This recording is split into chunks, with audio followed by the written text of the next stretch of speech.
السلام عليكم. عاملين ايه؟ بصوا يا جماعه، انا عايزه اتكلم في حاجه بس، والنبي الله يخليك ربنا يرضى عليكم يا رب.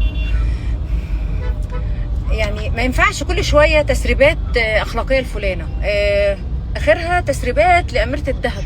والله العظيم انا ما اعرف مين اميره الذهب والله، بس انا عرفت بعد كده انها ست يعني بتتاجر في الذهب، يعني تاجر الذهب يعني.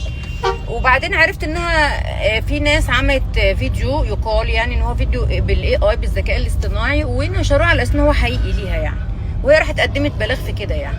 والنبي يا جماعه ربنا يخليكم، يعني احنا شعب يعني احنا شاطرين ويعني اسفه في اللفظ يعني صيع في السوشيال ميديا، فبنقدر نعرف ده اي اي ذكاء اصطناعي ولا حقيقي. ولو هو حقيقي ربنا يسهل لكل واحد ماشي، وربنا يحاسب كل واحده بتعمل كده.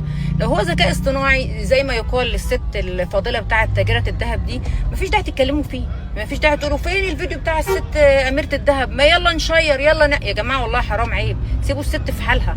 يعني جايز حد من اللي هم كارهين ليها اللي هم التجار عاملينه لها، الله يخرب بيته مكان ما هو قاعد يعني اللي عمل لها كده يعني ماشي. ما تدخلوش في اعراض الناس.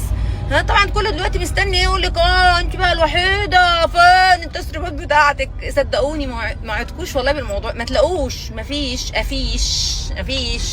لا حصل ولا هيحصل ولا لسه هيحصل ان الراجل انا متجوزاه يقوم رافع التليفون. ساعات لما يرفع التليفون هقوم قطع له دراع على طول.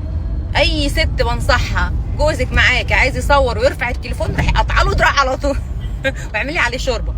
بهرج طبعا، وهتعملوا كده هتلبسوا قضيه ماشي. فيا جماعه سيبوا الملك للمالك، دعوا الملك للمالك، وبلاش كل شويه شير ومش عارف ايه. حرام وذنب عظيم. انا قلت اهو خلاص ماشي. وما تقعدوش تستنوا بقى فيديوهات وحاجات وتسريبات ليه، ما تلاقوش هتموتوا انتوا طبعا. تفشوا لي حاجه صح بعينكم يلا سلام عليكم.